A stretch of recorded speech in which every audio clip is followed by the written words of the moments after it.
What makes a family? Not an easy question to answer, right? Especially for the 437,000 kids currently in foster care right now across the country. Think about that number, 437,000. We're talking nearly 500,000 kids in the system right now in the U.S. That's according to AdoptUsKids.org. Hi everyone, I'm Jessica Brown and welcome to the Fox 19 Now National Adoption Month special, from foster care to forever family. You know, foster care and adoption, it's a topic often talked about in TV and in the movies. This is mine? Yes, sir. Never had one before. What, a room to yourself? A bed. Do you wish to adopt this child as your legally adopted son? We do. We do. And what name shall this child be known? Randall Kenneth Pearson. You have done the hard work. You've chosen to love. Lizzie comes with 2 younger siblings. 3 kids? Too much. Oh my God. They're adorable. Why would you show us that? That's wrong. For some, those stories hit close to home. Even Mark Wahlberg, the star of Instant Family, a film centered around foster care, well, he donated $20,000 to help foster families right here in the tri-state. Well, over the next 30 minutes, we're inviting you on a journey. We're speaking to some tri-state families who know what it's like to navigate the foster care system and the adoption process. And we hope their stories will inspire you like they inspire us. You know, while there are many reasons people start fostering, opening up your home to a child in need can change their entire course of their life. Yeah, put it on your head. Meet Tim and Sarah Coleman It's tiny. and their big family. Hey, this could be the milkshake. Ready? How many kids do you guys have in general? 8 total. Right now. A full house for many, but for them, it's just right. 5 biological, 2 adopted through foster care, and 1 current placement who's 10 months. The Colemans are foster parents, a decision they made as a way to give back since Tim grew up in kinship care raised by extended family. We wanted to be that person for some other kids who didn't have that. So they had a plan to foster and adopt after their biological kids were raised. We had this whole pretty idea that we would raise our kids and not have messy foster care impact them, which was so naive and crazy to think, because we realized later that we had been asking the wrong question. It wasn't so much of what will our kids be like if foster care impacts them. It's what are our kids going to be like if foster care doesn't. So they did it, jumped in feet first, and have been fostering now for more than 5 years. And they say it's been life-changing, not only for them, but especially for their biological children to experience it with them. It's a whole different way for our kids' perspective to shift, because as we brought in drug withdrawing babies into our home, and you see your 15-year-old son snuggle them and love them while they're sitting there tremoring and shaking, and the depths of love and compassion that grows into them, you can't get that by watching a movie. You don't get that by going and donating your shoes even. You don't get that until you experience it. They have probably the most difficult job on the planet, in my opinion. Jennifer Piazza is a foster care support worker with Butler County Children's Services. We expect a lot out of them. She's been working with foster families for 22 years and has seen a lot. We ask them to take these kiddos in that are broken and traumatized and a lot of times seen and been through a lot of horrible things, and ask them to love them like they're your own, follow a whole bunch of rules, let somebody be extremely intrusive into your family and your past, and then not really have a say-so as to where the case takes them and the journey that they're on and what ultimately happens to that child that they've been, you know, charged to care for. So I kind of help them along the way. A big help for a big need. In Butler County alone, there are 400 kids in foster care right now and only 170 licensed foster parents. So do the math. It doesn't match up, right? And that's just Butler County. And Hamilton County, it's even worse. The reason? Opioids. It's just, our system is, we're like shaky. It's everything, like our just need for treatment for the parents and need for foster homes for our kiddos. And being able to get into treatment and stay into treatment, because a lot of times they relapse. That's just part of the journey that they have to attain sobriety. A reality so many foster parents like the Colemans are faced with. It was 2 o'clock in the morning. Yeah, it's early. Yeah, and Children's Services called us and said, we have a little boy who the police just picked up. He was walking down the middle of the road wearing his pajamas and a diaper, no shoes, no socks, dead middle of the night. Can we bring him to your house? Not an easy road, but one that they say they're called to in order to help others. But then we thought, the poor kid has no one. So then I sat in the middle of our bed crying like a crazy person because I said that was you. Yep. And how can I say no to that little boy? We don't know what any of these foster placements are going to be. Are they going to be permanent like our first two? Are they going to be for 6 hours, providing safety for a child? Is it going to be 10 months, of parenting a little baby? We don't know. All we're called to do as foster parents is to answer the call and say yes and be willing to be that safe person, that when these kids need us, we can be there and provide safety and love and support and try to give them what we can. Do all we can do while we have them. And the Coleman story doesn't end there. Their time fostering has inspired them to start a nonprofit organization to help other foster families. More on that coming up. But first, 2 teen girls adopted through foster care opened up to me. They talked about their time in the system since they were babies and what it means now to be part of a forever family. I hope you'll stay with us.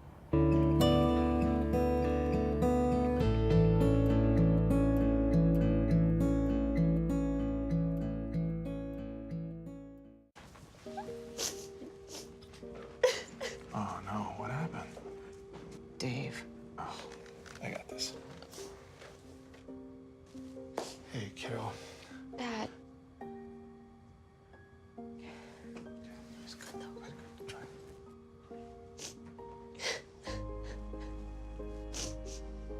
I'm sorry. Okay, you know what? Let's take off his sweatshirt. Get rid of pictures of him. We don't have to look at him. Goodbye, Dave. Mom, you don't understand. He's tagged in like 400 of my posts. Well, I can cut out tags. No, that's not how it works. What is a tag? You don't have to be perfect to be a perfect parent. Thousands of teens in foster care would love to share their first with you.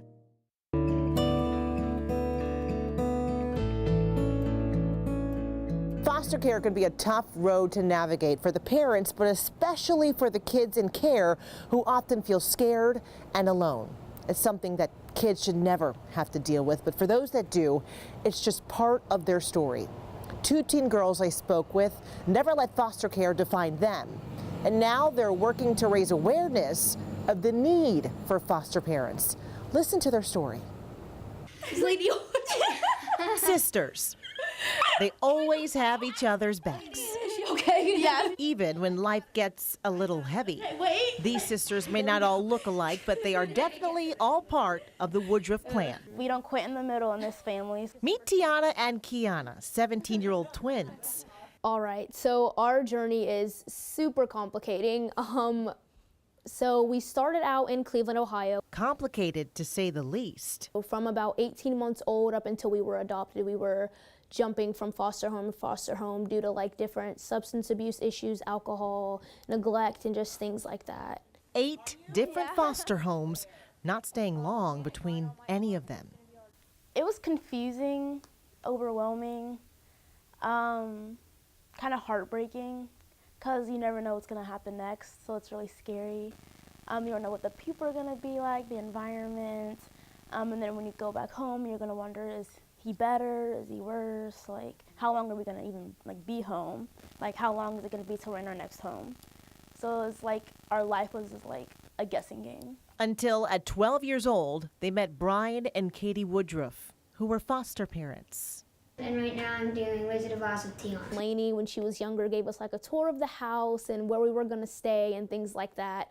And I definitely think having that experience was awesome because we got to see, okay, this is what we're gonna live in. Are we gonna click with these people? So these are from a variety of different meets. Slowly but surely, the twins did click. We took a selfie and Started excelling in school, got my acceptance letter from Wright State. And competing in sports, Back handspring, layout full. and even traveling on family vacations. Tiana meeting Princess Tiana. we never thought about going into like Disney World. Like that was like crazy. I don't know. It was just Never even been on a vacation before, so Yeah. that was interesting as well, to even get in a car ride with our siblings and just drive down and have family time and all that stuff. It was super fun though. Brian and Katie Woodruff say it took some time for them to open up, but it happened. Teenagers in general are hard. We have lots of them. So imagine teenagers from trauma. It's really, really hard, but just knowing that you are what they're counting on, you know, so you have to be that stability. Stability was something new for these girls, and so was adoption. How did that feel when you get to be a part of this family? it felt like unrealistic, like in a way. Like, okay, I don't want to cry, but like, I don't know, cause like I never thought that I could like have a life like this. A forever family, right? Yeah, like a forever family, and like, you know, have people like on my side. On National Adoption Day in 2014, it became official. I remember waking up that day though, and my mom had gotten us necklaces on Etsy, and it was a circle, and it said "God gave me you" in the circle, and then it had our name and our birthstone on it. I'm gonna cry. And it had that on there. Sorry. And I just remember going downtown, and we had so many people there. We had our youth group leaders, we had family friends from when we were babies in diapers at church with them. We had one of my mom's students' grandmother come down there and bring us flowers, and it was super cool. It was fun. A moment that is not forgotten in the Woodruff home. This is our adoption. And now a story that these sisters have turned into a mission to encourage other families to consider fostering. That's so important to me, and even teenagers, people do not realize how many teenagers there are that need homes. People want like the babies and like the Right, little kids. right. But there are teenagers that need that, and the teenagers and the kids, they're our next generation. They are the people that are going to be where the adults today are. And it's important that they get the resources and education and things that they need so we can be a successful generation as when we grow up. Obviously, it's going to be challenging. Like, these are kids from trauma, from like a lot of like, you know, challenges and stuff like that. So it's, of course, it's going to have its challenges and its hardships and all that kind of stuff. But like in the end, I promise, like, it'll make such a difference for that kid, such an impact. In many cases, children in foster care are able to be reunited with their biological parents or safe relatives. But in other cases, it doesn't happen, and sometimes they can stay in the system for years. Right now, 118,000 kids in the U.S. are looking for adoptive homes. For 13 kids in Hamilton County, that dream was realized in a mass adoption ceremony held in November for National Adoption Month. The children ranged in ages from 1 to 17, each with a different background, but they all are getting a new beginning. It just started with one, and then the love just kept growing. I feel like it always, each child just felt right. My wonderful, brave, and downright stubborn Kyle, today we make legal what we have known since the day they placed you in my arms. You are our son. I really think that the more family we have, it's like more seeds growing, and we all support and love each other and lean on each other, and it actually, love grows in the heart. It's not less love per child. Different ages and different circumstances, but all of them excited to be part of a forever family. Hamilton County Job and Family Services officials tell us more than 9,000 reports of child abuse and neglect were investigated last year. And right now, the agency has about 500 kids waiting for their forever home. Sadly, for many children in care, an adoption day will not be a reality. Many will turn 18, age out of foster care before even getting adopted. So if you're wondering, what can you do?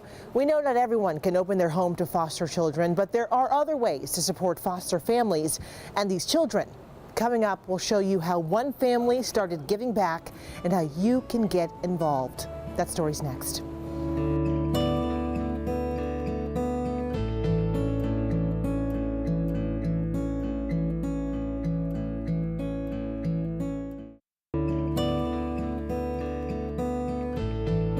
You know the saying, it takes a village? Well, one Butler County organization lives by that. Hope's Closet is creating a community surrounding foster parents to meet not only the physical needs of their kids in their homes, but the emotional needs of the parent as well. We're taking you inside to show you what started as a small passion project that's now impacting hundreds of families. Remember Sarah Coleman? Not only is she a wife and mom of 8 kids, she's also the founder of Hope's Closet. This is where the actual boutique is for our younger children. It's a nonprofit boutique and organization that provides more than just hope to kids and child services. It provides necessities. Shampoo and soap and toothbrushes and all of those things that we take for granted, but that if you're a kid going into foster care, it could be intimidating to use the communal family bar of soap. Me and another foster mom friend of mine really looked at foster care in general and wanted to make a difference, make an impact in the whole culture of foster care. And so the easy way in was, excuse me, to provide something that would draw people into wanting relationship, into building community. And so clothing was the first thing. It started in 2013 out of garages. He thought we were crazy. Yeah, I thought they were kind of crazy. It's like, okay, you got these big dreams, and I never envisioned what it is now. Over time, Hope's Closet grew into this. These are some of our sorters. Inside, you can find thousands of clothes and shoes, everything from baby equipment. We have bassinets in here, pack and plays. To nice outfits for toddlers. I just want to be a pretty princess dress. Yeah, that one. Even some of the latest outfits for teens. I mean, they're, oh wow, yeah. Yeah, so these are their more of their winter coats are back in here. So the children are picking the heavier coats, snow pants and snow boots, hats, gloves. All of it for free for kids who sometimes end up in a foster home with just the shirt on their backs. We had this one teenage boy, he came in and I can picture him so clearly because he was about 14 years old and he stood over here in the corner with his arms crossed and he had on, like his shirt was in shreds. He was wearing rags. The goal is to build up self-esteem within the kids. To where by the time he left, he had tried on all of his new clothes. He threw away the shirt that he had worn here. And he stuck his fingers in his pockets and he walked down this hallway. He's like, I look so dope. I look so dope. And build connection with foster parents. It's like being inducted into a family that then you're not alone. And when those hard things come or the scary things or just the questions of, what do I do now? Or, I have a new person in this that's calling me mommy. What do I do? I've never been a mommy before. That we have a whole community to be able to support them and that it's not as scary as it might be otherwise. Hope's Closet introduces people to what it means to be a foster parent. We start from the very beginning of recruiting people as foster parents where they can learn more about fostering, get involved. We can hook them up with, local agencies. It also helps them navigate the unknown, especially when it can get tough. It's a community that understands each other, which is huge. Yes. Because the outside world often looks in and says, it's foster care, that's what you should expect that. But they don't understand the feelings and hurt that goes along with it that these other foster parents do. So it's a good support system. It's from newborns through size 18 shop. So a support system that helps hundreds of families a year who open their homes and hearts to kids who need it. People ask us, will you do that? Like, are you going to open up again? And yeah. We will, and they think you're crazy. But our foster friends don't. They don't think we're crazy because they do it too. Hope's Closet is always looking for donations, whether it's new or gently used clothing, money, or hygiene products. They also can use volunteers. Hope's Closet, if you're wondering, is right on Dayton Street in Hamilton. And if you'd like to schedule a donation, drop-off, or volunteer, we put a link on how you can do so on our fox19now.com website and on our mobile app. We'll be right back.